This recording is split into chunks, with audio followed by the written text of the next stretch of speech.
A common pressure vessel, as shown here, has a fiberglass shell and contains 6 spiral-wound RO elements. Spiral-wound elements can range in size from 2 to 12 inches in diameter and 12 to over 40 inches in length. A very common size that is used for industrial water purification is an element which is 8 inches in diameter by 40 inches in length. When 6 elements are placed in a pressure vessel, male couplers connect the product tube in each element to the product tube of the next element. This interconnection allows permeate from all elements to exit the pressure vessel in either direction. Typically, one end of the pressure vessel's product tube is capped while the other is open to allow product water to exit. The couplers generally have double O-rings on each side. These O-rings on the couplers are used to prevent higher pressure feed water from passing into the product tube, thus contaminating the product water. Each element has a brine seal placed in the groove located on the outside of the anti-telescoping cap.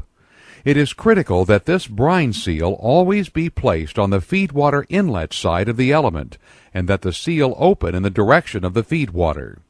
This seal prevents feed water from going around the element rather than through it.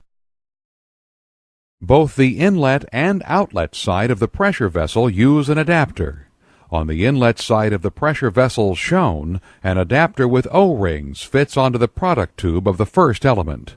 The permeate port adapter fits onto the main adapter. A sealing plate with an O-ring and the bearing plate fit over the permeate port adapter. A locking ring set that fits into a slot on the inside of the pressure vessel is used to hold these plates in place, and a securing ring and screws are used to hold the locking ring set in place. The feedwater port fits through the sealing plate to reach the cavity between the sealing plate and the first element. A port nut and permeate port end plug complete the inlet side assembly. The outlet side of the pressure vessel is identical in construction with the exception of a thrust collar. The thrust collar is used to protect against the tremendous pressure which otherwise would be totally loaded on the end adapter. To appreciate the pressure that the thrust collar must endure, consider a pressure vessel where each of the 6 elements has a differential feedwater pressure of 10 psi. The resulting 60 psi of differential would be multiplied by the element's surface area of approximately 50 square inches to obtain the total force exerted, which would be approximately 3,000 pounds at the end adapter.